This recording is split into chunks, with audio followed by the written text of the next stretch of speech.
बात सच्ची सच्ची बताऊं आपको, है बहुत हकीकत, थोड़ी सी कड़वी। बात ये है कि ਜਦੋਂ कोई बंदा मर जाता है ना, कोई मर जाता है ना बंदा,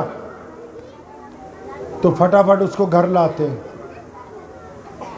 घर लाने के बाद चाहे उसने जितने मर्जी पैसे लगा के कोठी बनाई हो, तो ये घर वाले इतनी हिम्मत भी नहीं रखते कि उसको उस बेडरूम में, उस कमरे में ले जाएं जिस पे लाखों रुपए खर्च करके उसने अपने लिए बनवाया है। इतनी हिम्मत नहीं रखते कि इसको वहां ले जाएं। घर लाएंगे, कहां रखेंगे भाई?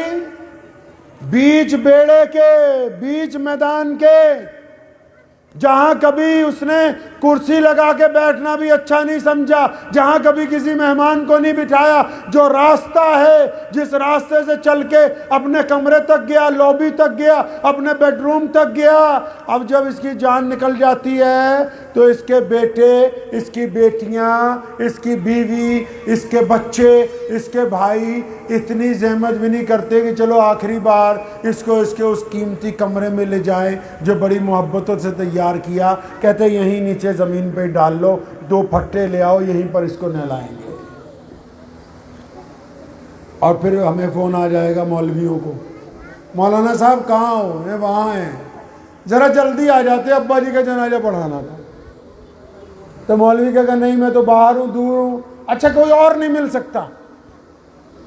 कोई और बंदा नहीं है जो जल्दी कर दे?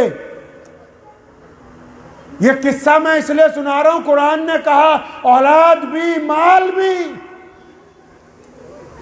फरमाया फितना, मोहब्बत होनी चाहिए लेकिन उतनी जितनी जरूरत है। असल मोहब्बत का मरकज अल्लाह और उसके रसूल सल्लल्लाहु अलैहि वसल्लम है। ये देख लो मोहब्बतों का नतीजा, तुम्हारी जान निकलती है वो औलाद जिसके लिए ठगियां मारी, जिसके लिए लोगों से लड़ते रहे, जिसके लिए प्लाट बनाते रहे, जिनके लिए कोठियां बनाई, जिनको कारें खरीद के दी, जिनको बेहतरीन मोबाइल खरीद के दिए, जिनके मुंह में गोश्त के लुकमे तोड़ तोड़ के डालते रहे, जिनके लिए अपना पेट काटा, जिनके लिए खुद भूखे रहे, जिनको अच्छे स्कूलों में पढ़ाया, जिनको दूर मदरसों में मिन्नत करके पढ़ने छोड़ के आए, आज जब जान निकली बस 1 मिनट में ही आंखें फेर गए कि बस जल्दी करो, जितनी जल्दी हो सकता है। अगर किसी रिश्तेदार का फोन भी आया क्या भाई इतनी देर जनाजा नहीं रख सकते क्योंकि इस्लाम का हुक्म है, फटाफट इसको कब्रिस्तान पहुंचा दो।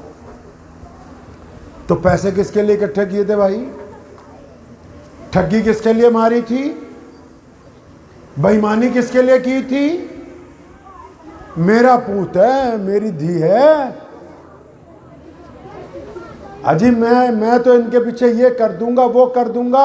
मौलाना सलमान मिसबाही साहब मद्दजिल्लु को मैं एक दिन सुन रहा था, फरमाने लगे एक बहुत रईस आदमी, करोड़पति आदमी का इंतकाल हो गया। मेरा दोस्त था, फरमाते मैं उसके घर गया, जिन नमाज जनाजा से पहले गुसल की तैयारी थी, तो इतनी मोहब्बती से खुद गुसल देने लगे। तो गुसल देने जब लगे ना, तो जो स्वेटर उस बंदे ने पहना था उसकी मालियत 2.5 लाख रुपए थी, इतना अमीर आदमी। तो उसका बेटा पास में खड़ा था, तो हजरत ने कहा कि बेटा ये स्वेटर उतार देता हूँ, रख ले, तेरे बाप की निशानी है। कहा ना ना, मैं अपने मरे हुए बाप का स्वेटर नहीं पहनता, इसको कैंची से ही काट के उतार दे। ये तो तेरी चारपाई भी घर से बाहर फेंकने के लिए तैयार हैं, कपड़े भी। अम्मा कहे सारा दिन ना ना मैंने बहुत पैसे खाते में रखे। किसके लिए रखे भाई? किसके लिए रखे? जो दोबारा कब्रिस्तान भी नहीं जाए सारा साल और खुद कुरान भी ना पढ़ा। कुरान पढ़ने के लिए भी हम जैसे मौलवियों के पास आ गए कि अजी हजरत जी बस कुरान खत्म करा दियो। एक बात बताओ, अब्बे का किसी का इंतकाल हो जाए, कुरान हम पढ़ दें?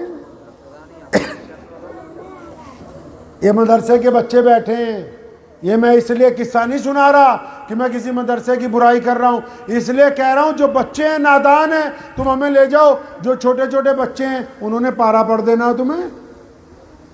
हाँ जी, वो तो कहेंगे बेहतरीन कोरमा बिरयानी तैयार हो रही कि नहीं हो रही। कुरान कौन पढ़ के बख्शेगा? कौन कुरान पढ़ के बख्शेगा?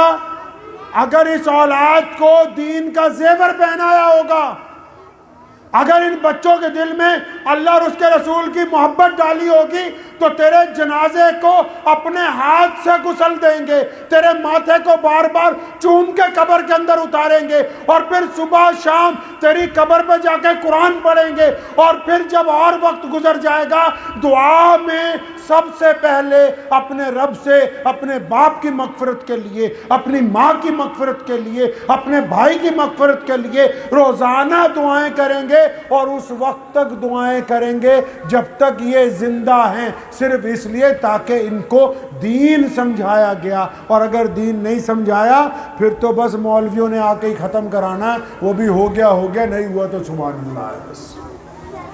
मुझे उम्मीद है कि आपको ये वीडियो पसंद आई होगी।